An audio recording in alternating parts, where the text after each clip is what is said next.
다른 날 같으면 예배를 마쳐야 될 시간입니다. 그런데 이제 시작입니다. 여러분들이 조금 지루하겠지만 말씀에 집중할 수 있기를 바랍니다.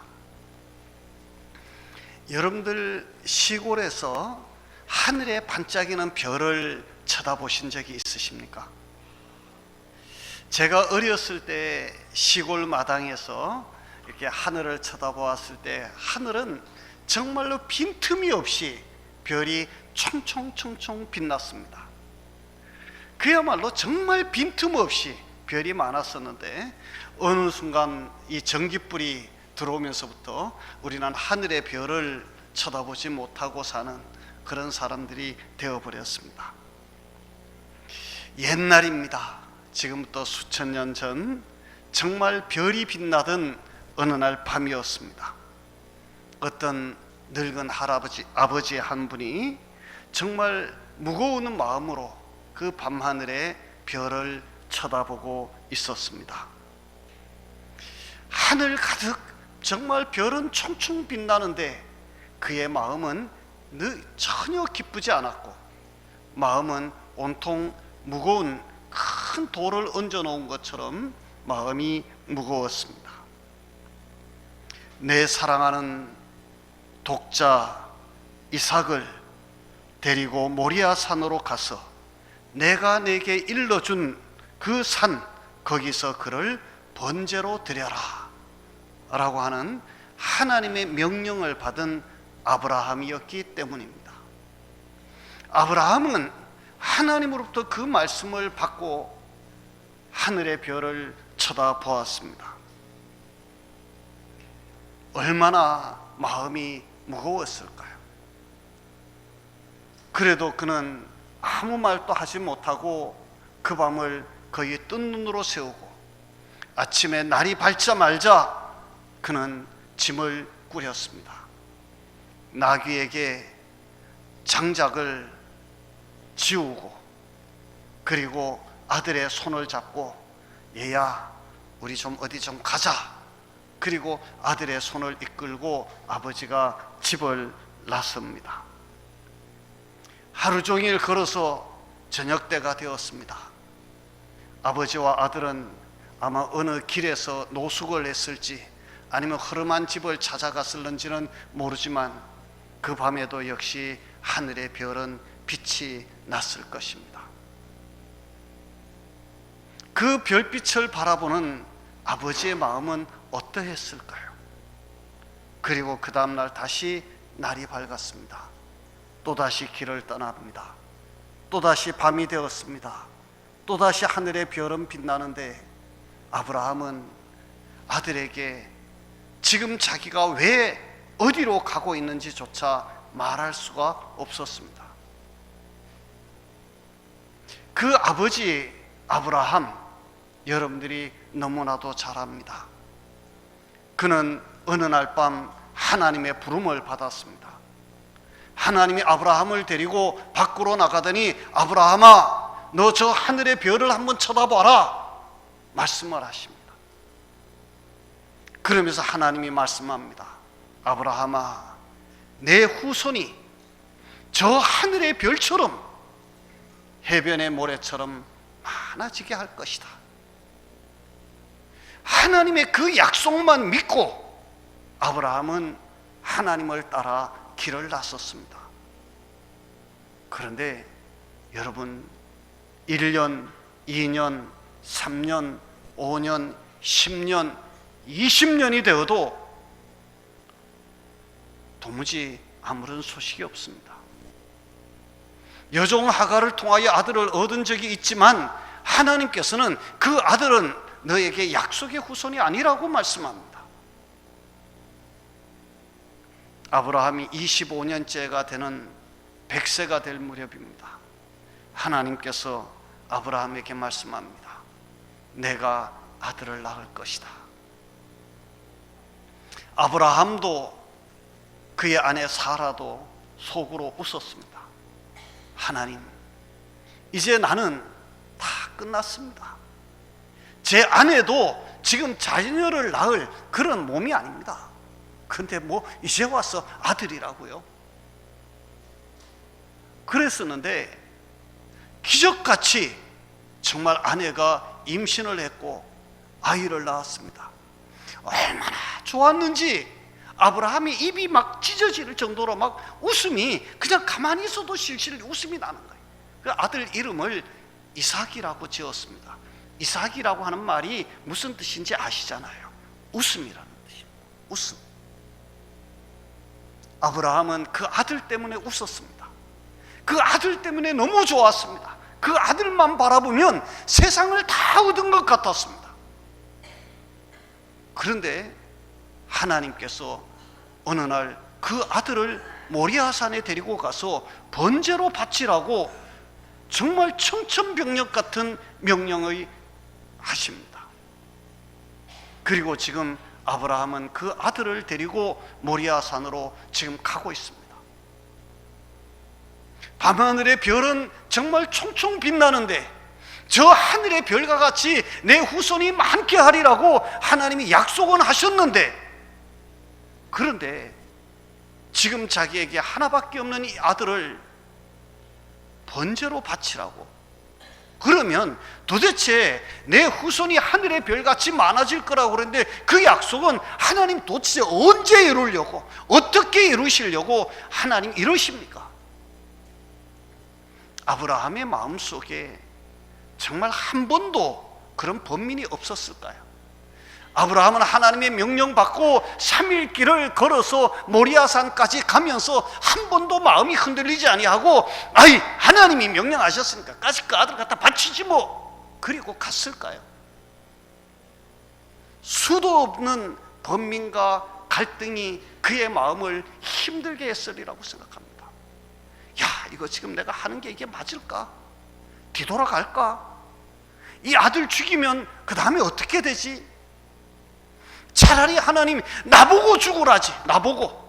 그러면 하나님 내가 10번이라도 죽겠습니다. 그런데 아들을 죽이라니, 이게 도대체 하나님 무슨 말입니까?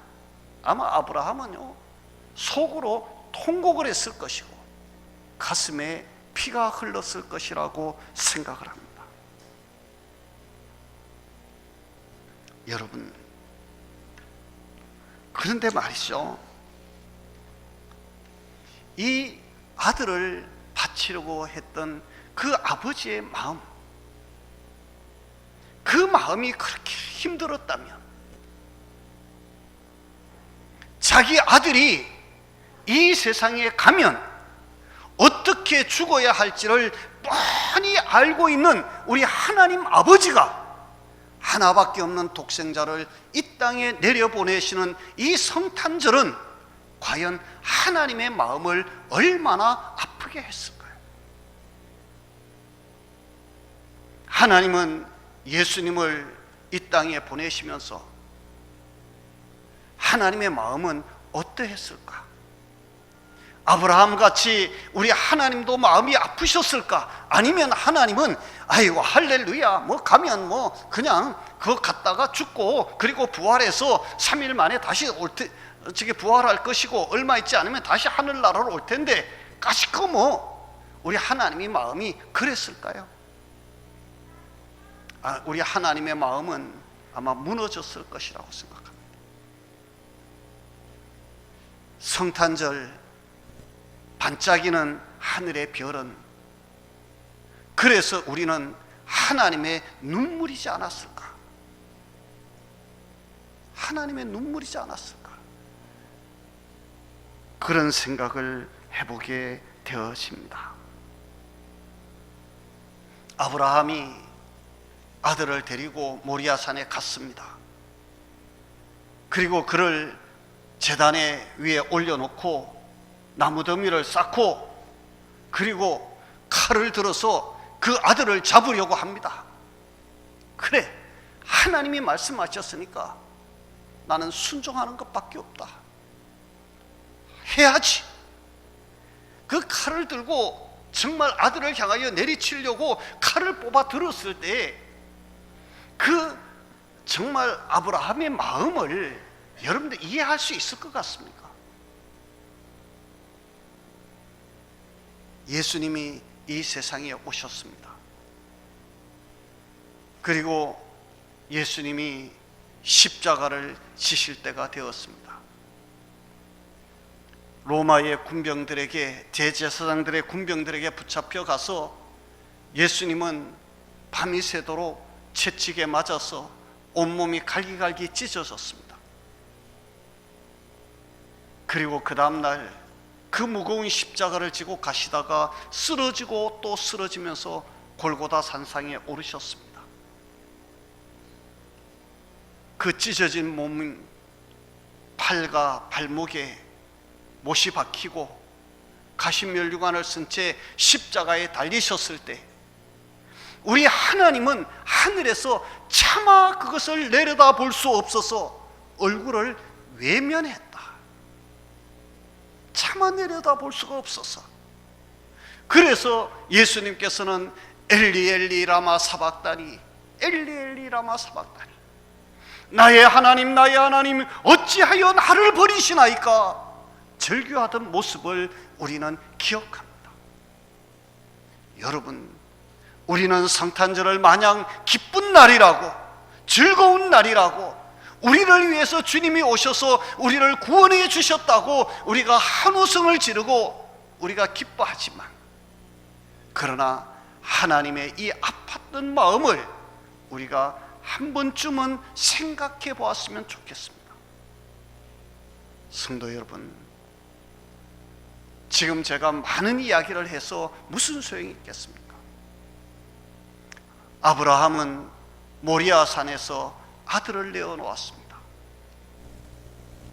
하나님께서는 이 성탄절 별이 빛나던 밤에 아들 예수를 우리를 위해서 십자가에 죽으시도록 이 세상에 내려 보내셨습니다. 성탄절은 우리에게는 한없이 기쁘고 우리에게는 한없이 감사한 날이고 우리가 생명을 얻은 날이지만, 그러나 하나님 편에서 본다면 가장 가슴 아픈 날이고 가장 가슴이 무너지는 날이 아니었을까 생각을 합니다. 오늘 성경에 보면 태초에 말씀이 계셨다고 말씀합니다. 이 말씀이 하나님과 함께 계셨다고 말씀합니다. 그리고 그 하나님의 말씀 안에 생명이 있었으니 이 생명은 사람들의 빛이었다고 말합니다.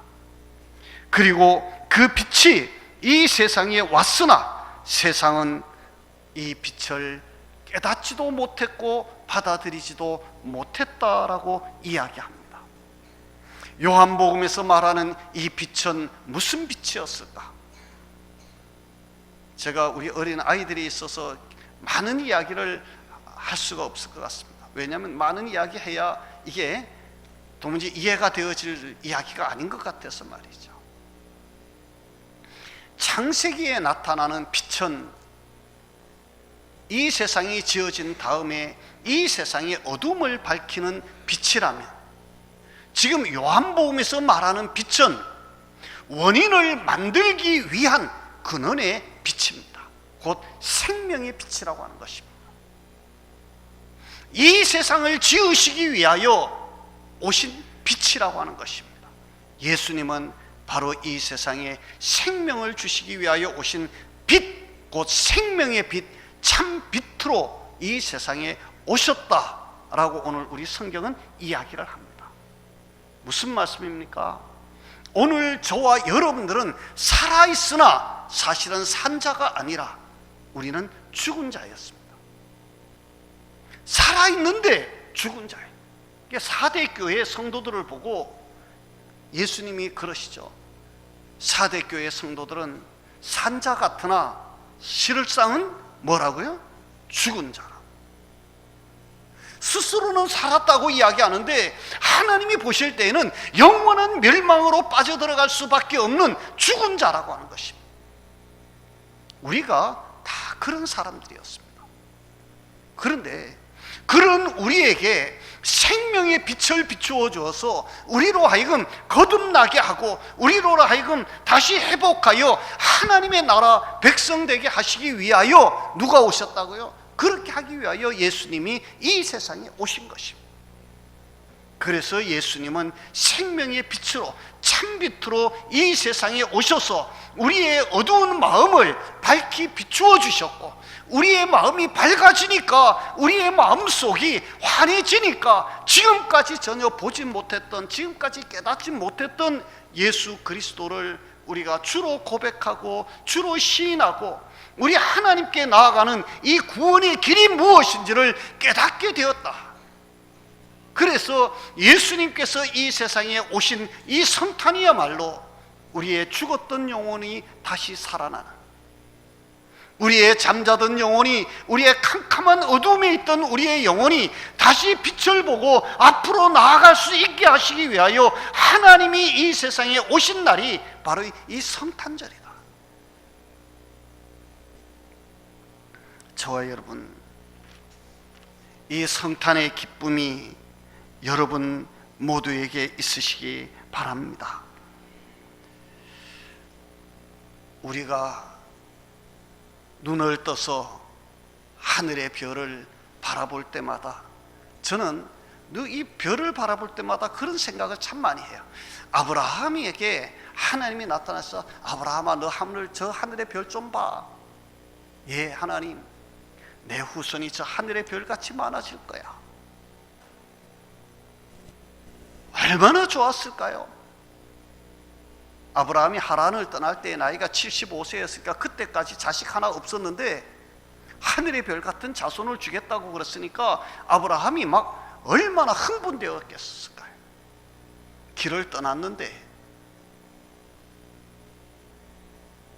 여러분, 오늘 저와 여러분들이 예수 믿으면 이렇게 되어질 것이다, 예수 믿으면 저렇게 되어질 것이다, 누군가의 이야기를 듣고 전도를 받고 우리가 교회에 나와서 신앙생활 하다 보니까 내 마음대로, 내 뜻대로 되어지는 일은 별로 없는 것 같고, 믿을 때나 안 믿을 때나 비슷한 것 같아서 어떤 사람들은 낙심도 하고 실망도 하고 그러는 것 같아요. 그러나 여러분, 우리 꼭 기억하십시다. 예수님은 생명의 빛으로 이 세상에 오셨습니다. 예수님이 우리를 살리시기 위하여 이 세상에 오셨습니다. 여러분의 마음속에 이 성탄절 아침, 정말 생명의 빛 되신 예수님이 여러분의 마음의 주인이 꼭 되실 수 있기를 바랍니다. 그래서 예수를 영접하면, 우리 성경은 오늘 본문 12절에서 이야기합니다. 영접하는 자, 곧 그 이름을 믿는 자들에게는 하나님의 자녀가 되는 권세를 주셨으니 라고 이야기합니다. 예수를 믿으면 하나님의 자녀가 되는 권세를 너에게 주겠다. 여러분들의 마음속에 정말 이 성탄절 아침에 예수 그리스도가 마음의 주인이 되어지는, 마음에 여러분들의 주인이 되어지는, 여러분의 마음속 중심을 차지하는 주인공이 되어지는 그런 이 아침이기를 주의 이름으로 축복합니다. 우리 기도하겠습니다. 하나님 아버지,